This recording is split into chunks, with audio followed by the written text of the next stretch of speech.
Hello and welcome to Big Old Patcheress. Yeah, sorry. This is Talk Spooky to me, the Ghost Story Guys mail show. That's not going to make any sense to anyone except me and Paul because we were talking off air.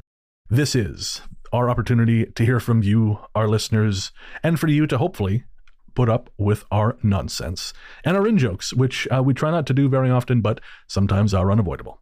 Paul, my friend, you have been on a winning streak this last week. Why don't you tell us a little bit about it? Yes. Everything here is now wonderful. The country is saved. We are rising like a phoenix from the ashes. We have a new government after 14 years of hell. The football team's in the final of the European Championships. Birds are singing. Men and women are dancing in the streets. It's incredible, Brennan. Let me tell you. It's like Queen Victoria was still on the throne. And not only is it a historic era in the UK at large, you yourself were invited to give a talk somewhere, which I have just discovered and is extremely cool. Yes. So I was invited by a friend of mine, Jen, who's part of a local pagan discussion and sort of expedition group called Pagan Pathways here in Sheffield. And they meet at our local esoteric shop, Airy Fairy, here in Sheffield. And I was invited to give them a talk about the show and some of my guests and just general Forteana. And it developed into a very interesting Q&A about ABCs and Bigfoot and Sasquatch and what's the difference. And it was very interesting telling someone who said, what's the difference between a Bigfoot, a Sasquatch, and what's the other one there? And the Yeti. And I said, well, yes, you've got those three. And then you've got a Yowie and a Yeren and an Almas. And they went, what? So it was really, really good. It was really, really nice bunch of people, very open-minded, had some interesting discussions, had some interesting first-hand reports. Somebody told me about them meeting an elf in the woods in Derbyshire, sat on a log, looking at them, which was quite interesting. And then another man told me about meeting a dragon up a hill in Wales. I mean, if it's going to be anywhere, it would be Wales. That's what I said. So I sent one towards Joe Hickey Hall to talk about his elf, and the other one to Richard Freeman to tell him about his dragon encounter.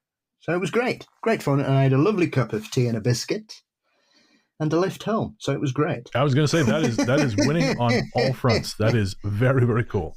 Yes, and so they enjoyed it so much they've invited me back towards the end of the year. So yeah, it was really nice, and I like I say, it was just a very informal Q&A. Sat down having a chat with a very polite and interesting bunch of people as well. So it was great fun, and I was very humbled to be invited and asked to return. So it must have gone all right. I am not surprised by this in the slightest. I've said before, Paul Bestel is on the come up, and things like such as this are merely the beginning. Yes, it's another high point to a crazy 7 days. Yes, and it's not over yet. That's it, man. Onwards and upwards. Yeah, it was quite good after the game last night. We all got a message from our team manager saying nobody can phone in sick on Monday because I won't believe you. I've just told them I'll be working from whichever skip I wake up in on Monday morning. It'll be like the end of dodgeball. I was going to say, I've just tried not to bother you this week, so I thought odds are he's either celebrating or recovering from the celebration. So I'll see him on Thursday. I did all right. I was very proud of us. I didn't cry last night. Last time we won a semi-final, I was crying. I didn't cry this time. One more thing. I just want to say congratulations to Canada for their greatest ever performances in international football, reaching the semi-finals of Copa America, only to lose to the world champions Argentina. Well done, Canada. Thank you very much. In fact, I was in a bar in Toronto the night that happened. There is a bar on Roncesvalles that serves a chicken schnitzel sandwich made with cornflakes, and I adore this goddamn thing. So whenever I'm in Toronto, I try to get there. And it was the first place I found when I started going there regularly for movies. And because this is how my brain works, it's just the place I go to. But I was in there watching the game. Well, I was in there eating my sandwich. Everyone else was watching the game. It was a very Canadian attitude towards the entire affair, because the second Argentina scored, everyone just lost interest in the game. A bunch of people fucked off. Everyone's looking at their phones. Yeah, okay, we know which way the wind is blowing. As for me, I am back in Victoria. As you can see, the listeners will not be able to see this, but I'm back in Victoria for a week. It is Nick's birthday coming up, so I've come back. Yeah, come back to spend some time with her, and it's been good. I've only just got here less than maybe about 24 hours ago, and prior to that, I spent a night in Toronto. I went to go see, as I mentioned, I happened to catch part of the game. I was in fact in town to see a 35mm screening of Natural Born Killers at the Review Cinema. And I was also fortunate enough to be able to have a drink with our listener, Emily, and her husband, Dan, who runs a wine shop and tasting bar on Roncesvalles. Mm-hmm. So if you happen to be in Toronto and you want a nice place to buy a bottle or have a quick drink, I very much recommend Bossa Nova. It is a lovely, lovely little place. They have an incredible selection of wines and beers. And they're both, everyone who's there is very, very knowledgeable about the products. It was, really nice time. Emily and Dan, both lovely people. Now I am here. And in fact, not only am I back, but proving that Revelstoke, my hometown, will never be that far from my life. Earlier this morning, I was at the gym, and my gym is in the base center downtown. While I'm just about to leave, I hear someone call my name. And I turn, and it is a fella from Revelstoke, and he is in town on vacation. And I could not believe it. The fact that, again, I have not been here in 3 or 4 months. 24 hours after I arrive, I run into someone who's here on vacation. The bonds of your hometown are stronger than you think. Indeed. Well, it's always nice, Dan. I suppose it was a pleasant surprise. Oh, a very pleasant surprise. Absolutely. Yeah, no, I'm not complaining. I just one of those, like, of course. Just like you run into people from Sheffield, I tend to run into people from Revelstoke. Sometimes you wonder if the great writers in the sky are just not really trying all that hard. All right, so, of course, this is our opportunity to hear from you fine folks, and we have, as ever, a lovely collection of listener mail, so let's get to it. Our courteous and efficient staff is on call 24 hours a day to serve all your supernatural elimination needs. We're ready to believe you. First up, Janice writes, "Hey, Paul. The Venus light reflecting off swamp gas comes out of Men in Black. Tommy Lee Jones's character uses it as an explanation and is immediately ridiculed by Will Smith's character. It's quite funny." I wondered about. I was trying to place that. Are you a fan of the Men in Black movies? I've seen it once, and that was too many times. Interesting. It was one of the most uncomfortable cinema experiences I've ever had. I laughed at it twice, and on both occasions, nobody else in the cinema laughed. Oh, I've been there. It was weird as well because during the film, I became so ill I had to be helped out by my partner at the time. I couldn't walk properly. I essentially felt like all the energy had been sucked out of me during that film. Your body rejected Men in Black. Yes, but I'm one of those things. It's my ongoing 30-year battle with Will Smith because I'm not a fan of anything he's ever made.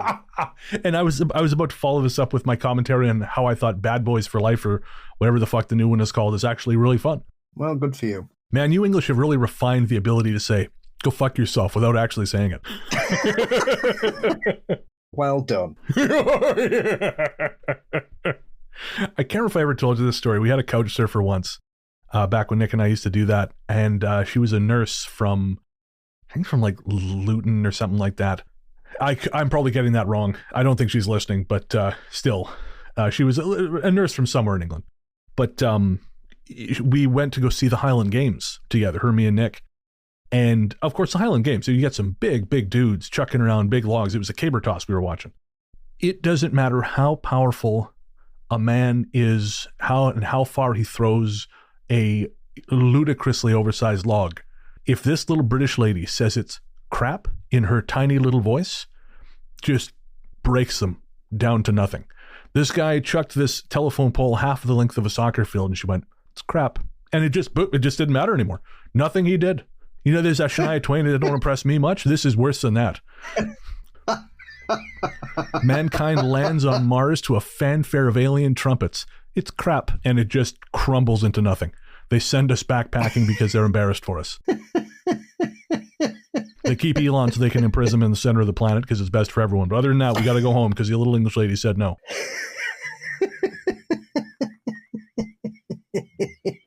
Actually, I think her name was Jolene, which makes it even better. Our next two are quick little comments from Spotify. Of course, you can always leave a response to our shows on Spotify, and we'll try and get you in the show. And if you are a Spotify listener, please do rate the show. You can rate it, give it a star rating out of 5. And if you could give us a 5, we would very much appreciate it. The first comment was on the episode London Fridge is Falling Down. It's from MZS Durban. And MZS Durban says, I'm on my second listen through. I freaking adore this show. Brennan for press, please. Well, I mean, I'm not much of a debater, MZS Durban, but I'm better than that. And I do not have a history of criminal conviction, so I've also got that going for me. Good for you. Oh, he strikes again. Have you really lived if you don't have one? Well, I don't know. We could argue how much I've lived. Oh, the reason I told the whole story about me being in Toronto, Jesus Christ, there was a reason I brought all this up. It just came back to me. I was talking to Emily about doing the show and about doing the show with you. And you were talking about crying because your team won. And that reminded me that I said how nice it is doing the show with an emotionally available and literate person. And I was like, yes, that is proof of that. He is capable of crying when things go well and talking about it. And I just think that is very cool. This is not me being a smartass. This is just me being nice. As nice as I can be, at least. I've always worn my heart on my sleeve. I respect that. It makes it easy to dab when it's broken. He's a poet too. Mm-mm. All right. And the second quote from Hamlet on Spotify. Thanks for the musical feature at the end. Excellent tune. Don't believe I would have heard it otherwise. Also, show, as always, is excellent. And that was the song Just a Memory by Banry, who is an artist on our label, Night Harvest Recordings. Don't forget to check that out. You can find Banry and all our other artists at nightharvestrecordings.com. Our next message is from Beth. And Beth says, Hi, Paul and Brennan. I'm a fairly new listener, and I'm making my way through back episodes. I love your podcast. I listen while I work, and it sure helps the time go by more pleasantly. First, let me say how much I appreciate your speaking up for mental health. I too have looked into that abyss and come out on the other side. My son and his partner have just given birth to my first grandchild, and it has put a whole new perspective on hope for the future. I've been listening to some of your episodes where people talk about experiencing sleep paralysis. I just wanted to throw out a few thoughts about this. I have narcolepsy, and it's quite common for people with narcolepsy to experience sleep paralysis, along with vivid nightmares. I've heard people talk about not knowing if they're asleep or awake. I've not personally experienced this, but it does sound terrifying. I've had waking dreams, but not nightmares. And it's also common for people with narcolepsy to have hallucinations.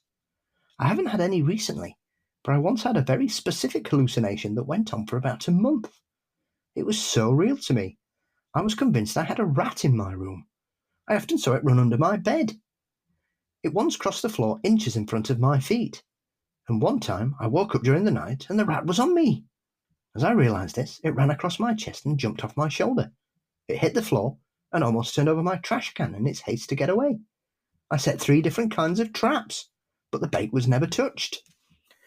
At this point, my family all thought I'd gone over the edge. I called someone to come out and inspect my room for the rat, and he said he'd seen no signs of a rat. I talked to my doctor, and he changed my medicine, and I stopped having the hallucinations. But let me tell you, it seemed very real to me. I don't know if this is anything you would want to share on the podcast or not, because it's not anything to do with the paranormal. I just thought you might be interested in the information about narcoleptics and sleep paralysis. Thank you so much for keeping me entertained. I'm looking forward to new episodes. Sincerely, Beth. And Beth has included a photo of her with her first grandchild. And Beth, thank you so much for sharing that with us.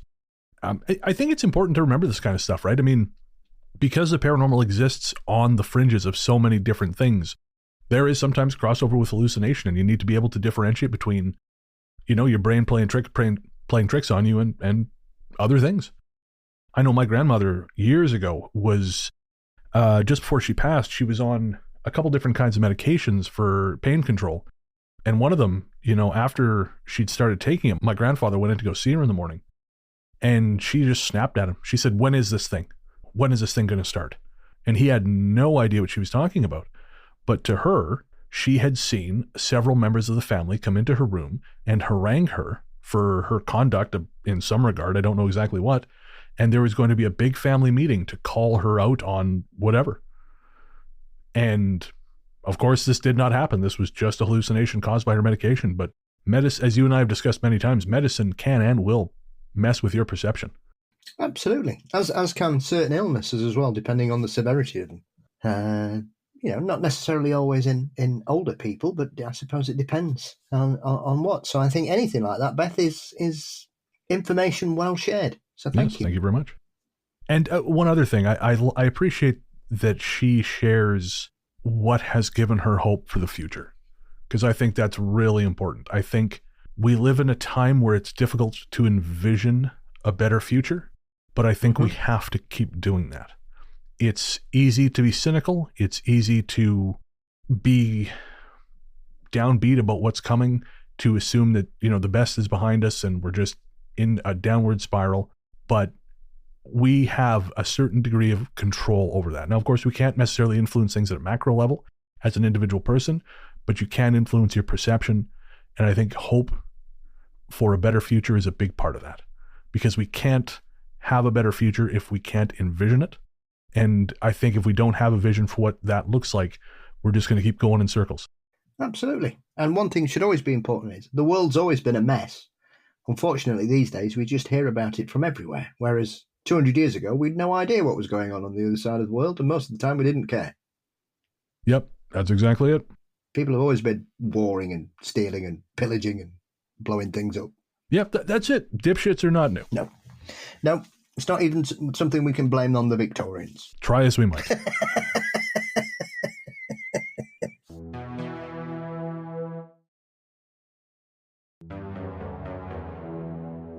Next message is from Lindsay.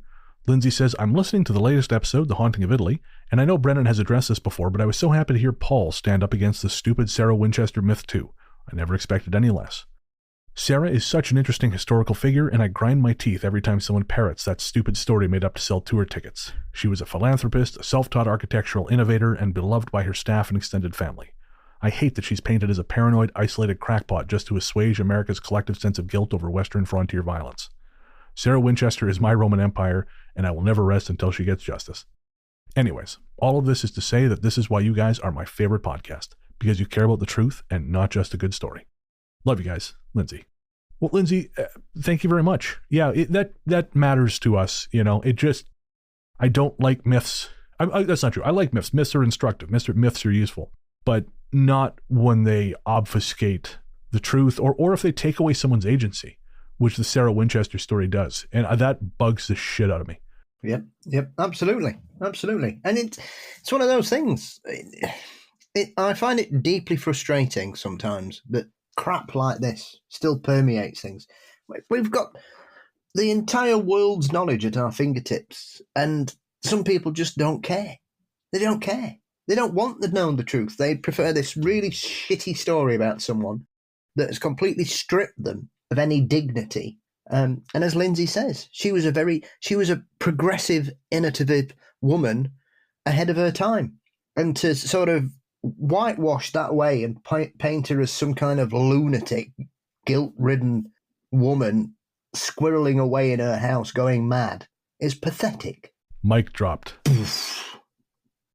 Jim and Zach write, hello, I thought this might be an interesting subtopic for the show. And Jim and Zach have included a link to the infamous Dublin Portal story, which made me chuckle. I'm interested in both your opinions on what went wrong with this. Any delightful tangents it may lead to. You guys have been solid entertainment for us for years now, and I can't thank you enough for doing what you do. Keep up the good work. P.S. If you've already discussed this, can you please let me know the episode number? Jim and Zach. We definitely haven't discussed it, but it is very funny. Hey, what do you expect? You put a portal in a city known for alcohol tourism. People are going to show their boobs, right? That's what's going to happen. They're going to show other body parts men are, because that's what they do, right? And if you've got the opportunity to randomly flash people on the other side of the Atlantic, a lot of people over here are going to take advantage of that, because that's what we do. And for those of our listeners who don't know, the Dublin Portal was a sculpture with a video screen that connected people in New York, in I think the Flatiron District, to O'Connell Street in Dublin. And if I tell you there is a video link between two groups of humans, I just don't know why indecent exposure doesn't immediately come to your mind as a possibility. Like, did these people never play Cards Against Humanity or Jackbox? Have they never played a game with a person? Have they never been out drinking? Well, that's it. Yeah, or outside, just outside. The internet voted for Bodie McBoatface. I just don't have any sympathy for people who act surprised about what happened with the portal. Yes, I think it was done with the best intentions, but I think it was quite naive to presume that people wouldn't take advantage of it. And the thing is, I don't even think that's bad. Oh, they sent some naughty words? Oh, boo fucking who. In a way, this whole thing is just, it's kind of nice, man. It just shows us that nothing has changed. People are people. Was it beautiful? Did it connect some people? Did they have this moment where they, oh man, that's a person on the other side of the world, or at least the other side of the ocean? Yeah. Did someone get their boobs out? Sure. That's all part of the human experience. Absolutely. Nudity, profanity, inappropriate humor. Man, that portal may have been the most human experiment we've done in the 21st century. Yes, and clearly these people have never read comments on a Facebook post, because it doesn't take long for the fall of Western civilization to suddenly begin after about 38 comments, and then all of a sudden it's everything that tears us apart in a microcosm very quickly. Man, you go over to YouTube, it doesn't even take that long. Well, yeah, I think somebody wants to do a study about this, and on YouTube it takes on average it's 524 comments before people start being racist. I would be shocked if it was that much. That seems way too high. That seems wildly optimistic. On the last episode, I made that crack about Gen X. And within, I don't know, 5 minutes of the episode going out, maybe an hour of the episode going out, someone was on YouTube basically telling me to go fuck myself. Admittedly, that wasn't racist. But yeah, I mean, if it takes that little time for someone to get up in their shorts about something, I just suspect that, yeah, the racist things are not far behind. Well, one, because those platforms are grotesque and they feed on our fear and hatred, but also just because, people are easily excitable. Yep. And it also proves that we were right. That I'm a jerk? No. Which one? What are we talking about? But Gen X needed to chill out and stop whinging. Oh, 100%. Yep. No, you're absolutely right. Yep, I agree. Good agree. Stop whinging. Stop pretending you're biker outlaws. Yes. It's not like you've lived in a city that survived a nuclear holocaust in the 1980s like we did here in Sheffield. Get over it. We had to drink radioactive rainwater for 5 years. So Paul's either been playing Fallout a lot, or he fell asleep watching Threads again. Threads is a true story.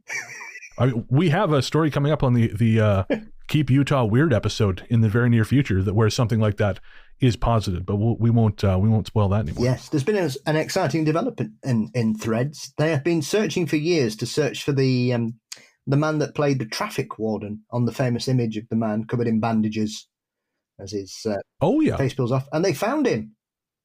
No kidding. And so they're doing a celebration of Threads here in Sheffield in the next few weeks, and he's going to be the guest of honor. No kidding. I can't believe they didn't know who it was. That seems very surprising to me. Well, he was just an extra. He wasn't even a main character or anything. Most of the people in that film are just extras that they got in who lived and worked in Sheffield.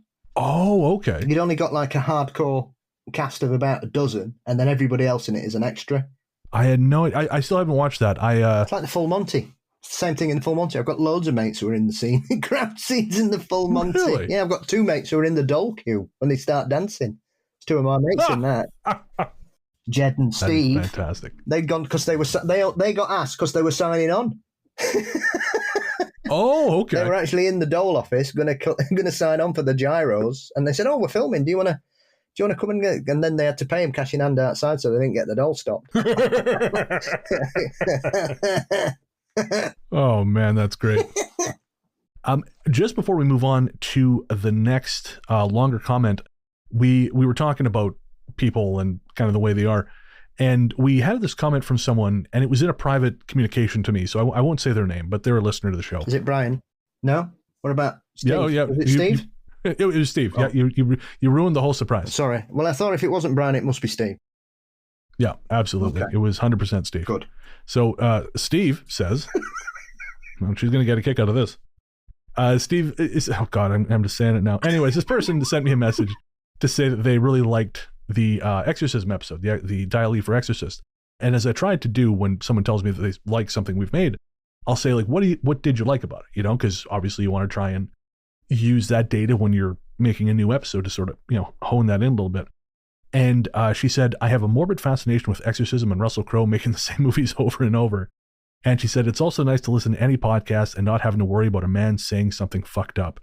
And, you know, she's not wrong. And while I'm really, and I told her this, I sent her a message back. I said, you know, I'm gratified to know that we can be those people.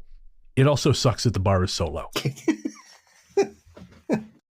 So often I'll listen to shows and I think, okay, that's fine. We'll just keep listening. There's some information here I want or need. And then they just keep going. And that's when they still start with any number of shit, right? It's like trying to make friends as a grown-ass man in my 40s. You know, you meet dudes and everything's going fine. And then someone starts talking about how women don't know their place or some shit like this. And you're like, well, okay, we're done talking. Nick, years ago for my birthday, got me a gift certificate to a gun range in Vegas. So I went down, I did all the things. And they give you a free t-shirt afterwards. So I'll wear this shirt because I'm never going to wear a gun show t-shirt on the street. That's insane. But I wear it to the gym because it's, you know, it's a free t-shirt and I can sweat in it. The problem is because I'm a bald guy living in Southern Ontario, someone sees me with a gun store t-shirt and they come over and it's never the kind of friends you want to make. Hey, brother. Nope. No, already no. I know this isn't you. You have camouflage somewhere on your person. You drive a truck with a fuck Trudeau sticker. And you, if I ask you what your political beliefs are, you're going to say, I'm a libertarian, and I'm going to shoot myself. So let's just end this right now. So to that listener, again, thank you very much. I've said this to you privately, but thank you very much for saying that. And I hope to Christ that there are more, and not that the world needs more podcasts, but that there are more shows by guys who are not saying fucked up things for both of us to listen to. And more Exorcist films featuring Russell Crowe. Oh, man. Get out! Get out of it! For the love of Christ, get out! All right, so we're going to draw a line under it there. Don't forget, if you've got a message or a comment for Talk Spooky, send it to ghoststoryguys@gmail.com. We'll also try to pull from YouTube, Instagram, all those good places, but email is the best way to get your comment on the show. And on the next episode, we have a very special guest who we're looking forward to talking to, but we will also have time for your email as well. So obviously there were some we did not get into this week's show. This is a little shorter than usual, but we will get it into next week's. Paul, my friend, where can everyone find you online? You can find me as Mysteries and Monsters across all social media networks and also podcast platforms. Fabulous. I'm Largely the Truth on Instagram, Threads, Blue Sky, and Letterboxd. You can find my horror movie podcast, Weird Together, everywhere fine podcasts live. As always, we like to finish Talk Spooky with a tune. And this time around, we're featuring a new release from our very own Rainy Days for Ghosts. Rainy Days for Ghosts, of course, a project of film journalist and composer Harper Smith. This track is a metal track. It is instrumental, very different from what Harper normally makes under Rainy Days for Ghosts, but I think you guys are going to like it. The track is called Doom Fucking Doom. That's D00MFKING, D00M. Don't worry though, there's no quiz at the end. You can just click the link in the show notes if you want to hear it again. You will find that streaming everywhere you get your music. Again, the track is Doom Fucking Doom from Rainy Days for Ghosts, and that is a release on our house label, Night Harvest Recordings. Thanks as always for listening, folks. We cannot tell you how much we appreciate it. We will see you next week for episode 194, Paul, which, is that right? Or 193? 193. 193. But until then, we will leave you with Rainy Days for Ghosts and Doom Fucking Doom.